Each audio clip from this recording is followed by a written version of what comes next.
अस्सलाम वालेकुम जी एंड प्यार भरी सत श्री अकाल आदाब। मैं हाँ तुहाडा अपना होस्ट शाहिद शबीर बाबा जी और असी पहुँच गए गुरुद्वारा श्री जन्म अस्थान एंड गुरुद्वारा श्री तंबू साहिब। जगत संगत नूं पहले तो सब तो 552वां गुरुपुरब दियां लख लख वधाइयां होण। मैं ही कहांगा कि जगत संगत वास्ते अज बहुत वड्डा दिन है। 552 साल पहले बाबा गुरु नानक साहब इसे ही धरती के उत्ते दुनिया के उत्ते आए सी ते साडे नाल जगत संगत विचों जिहड़े लोग मौजूद ने आपां उन्हां नाल गल करदे हां और उन्हां कोलों पुछदे हां कि भी उन्हां दी की फीलिंग्स ने, वो किन्नी वारी पाकिस्तान आए ने और अपनियां की यादां लैके गए सीगे।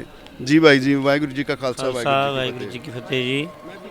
मेरा नाम अमरिंदर सिंह उत्तराखंड बाजपुर तो है जी और देशों विदेशों सारिया संगतां नूं धन धन साहिब श्री गुरु नानक देव जी के 552वें गुरपुरब दीआं लख लख वधाइयां होण जी।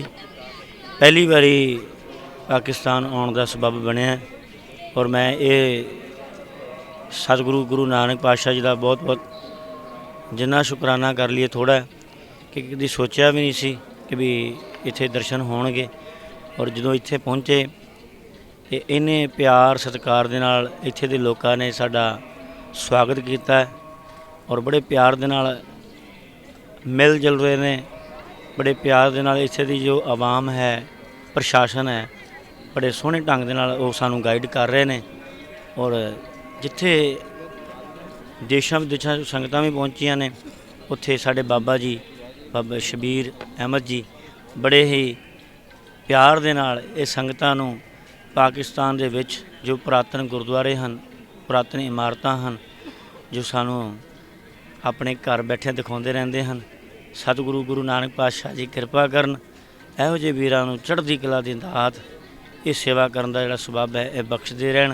ये सारी संगत नूं मैं बेनती भी करदा कि जिहड़ियां संगतां हुण तक पाकिस्तान गुरुद्वारा श्री ननकाना साहब या होर गुरु घर जिहड़े इत्थे दर्शन नहीं कीते वो जरूर इत्थे आके दर्शन करन। और आप ही तुसीं इत्थे आके देखोगे कि कितना प्यार ते सत्कार सानू इत्थे मिलता है। महसूस ही नहीं होंदा कि असीं किते बगाने थां ते बैठे हैं। और इत्थे दी बोली मिठास भी जिन्ना कह लीए उन्ना थोड़ा है।